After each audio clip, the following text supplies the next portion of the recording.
Hello? Hi, it's me.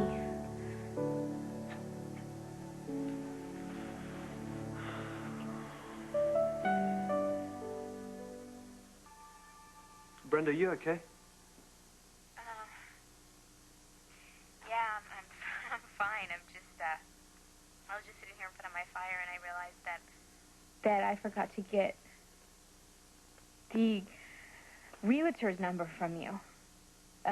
I'd look it up in my phone book, but it's one of the many things that I don't have here yet, you know, like tables and chairs and dishes and... Oh, do you have a pen and paper? I'll have to add that to my list. Go ahead, I'll just remember it. Okay, it's 555-0014. Got it. Is everything okay with the house? The furnace didn't quit on you, did it? Oh, no, everything's fine. In fact, this little Miss City girl, I actually, built a fire. Burn up some fashion magazines, did we? No, I went outside and I found some kindling, and I even found some real live logs in the garage. Outstanding. So, you called just to get the realtor's number for future references? Oh, well, I just thought maybe I should have it in case there was an emergency tonight. Oh, most people call 911. Well, I meant like a smaller emergency, you know, like I locked myself out or blew a fuse. I don't even know where the fuse box is. Well, actually, what you have is circuit breakers. And they're located in the laundry room, which is behind the kitchen door. How'd you know that? It's a guy thing.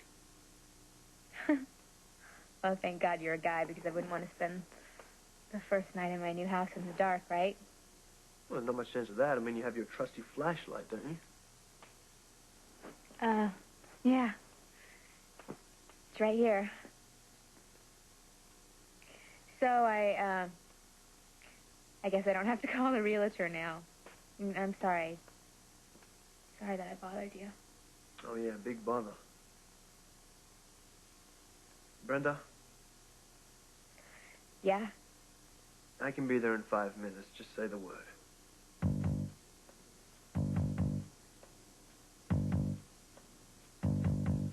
I mean it, Brenda.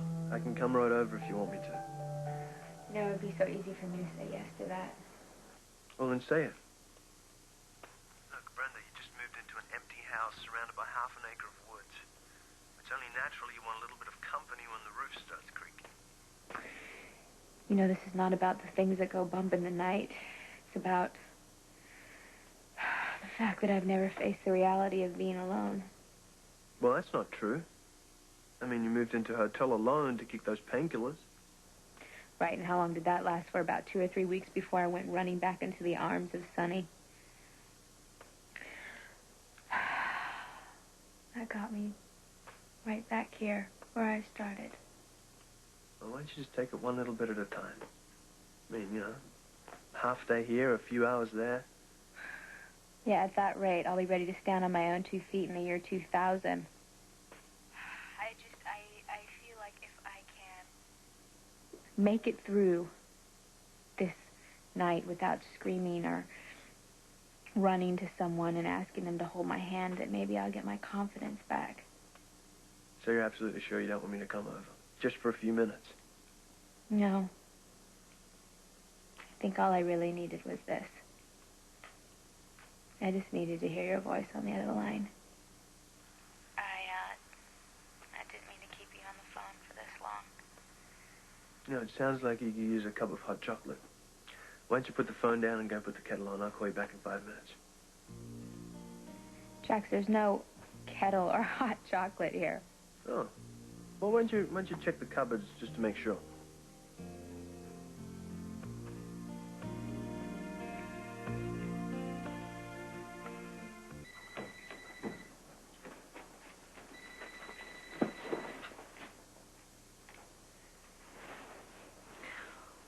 When did you find time to fill my cupboards?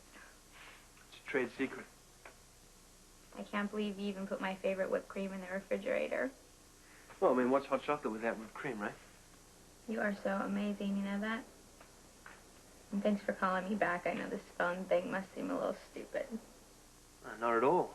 I mean, when people feel isolated, they like to think that somebody's out there in the great black void who's willing to listen. That's the appeal of late-night call-in radio. Oh, my God, if I ever turn out pathetic like those people, please shoot me. Why? Because they talk about their personal problems in front of a million strangers. Try it. You might like it. Hello, America. This is Wolfman Jax coming to you from QFIX. That's Quick Fix Radio, number 911 on your FM dial. The lines are now open. Callers, please identify yourselves. Oh, hi. Wolfman, this is lost and lonely and alone. Once again. Calling you from Port Charles. Well, hello, lost and lonely. What seems to be the problem? Well, I'm hanging out here in my cottage. It's kind of my first place, and I've been left at the altar by the man I trusted with my life, and I'm kind of having a hard time getting through the night. You have a quick fix for that? Well, speaking as a celebrated chat show host, I listen to lots of different voices every night, so I've become a pretty good judge of character. My guess is that guy who dumped you didn't deserve you in the first place. As a matter of fact, judging from the warm and caring sound of your voice, it's hard to imagine any man would be crazy enough to let you go. You know, Wolfman, I also have this friend, and he kind of reminds me a little bit of you, actually. He tells me that I'm the architect of my own misery. In fact, he says that I put myself in no-win situations on purpose, just to make myself miserable. This friend of yours, is he a licensed psychiatrist? No, but he knows me better than anyone else in the whole entire world, so I kind of take his advice to heart. You know, I was sitting here thinking earlier about all the times that people have abandoned me that were supposed to love me. And I was trying to figure out how many of those times were my fault and how many of them weren't. Do you know that 1 year ago today? We were supposed to get married. Did you just remember that? No, I've been thinking about it all day. Wondering what would have happened to us if we had.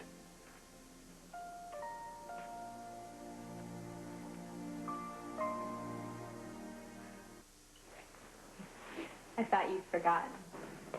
Sooner forget my own name.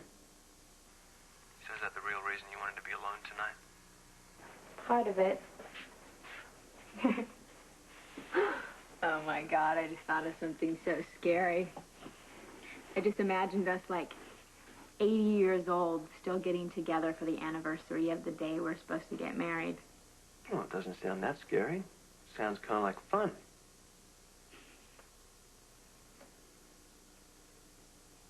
You mean so much to me, you know that.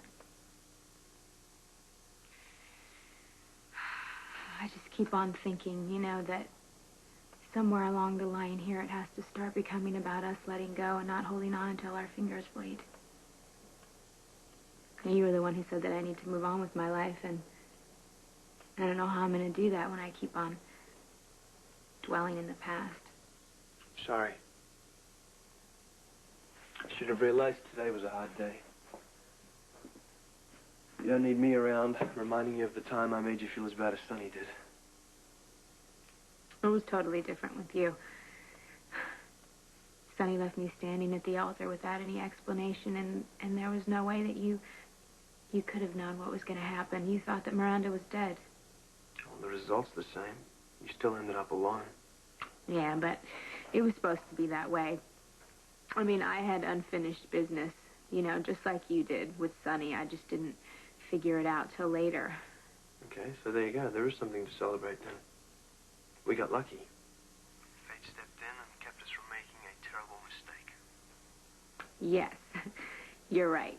I mean, look, we both deserve to be in relationships, you know, that are totally committed with no loose ends and no unfinished business, so A year ago, we couldn't have given that to each other, right? See, everything happens for a reason. So you're right. It's not such a bad day. So happy anniversary. Same to you, Brenda. Well, I'm feeling much better, so I'm going to go ahead and let you go. How about this? We won't hang up and just put the phones down. I'll look over some contracts while you get ready for bed. And we don't have to have a conversation. We'll just keep the lines open. That way you won't have to fumble in the dark to find the redial button.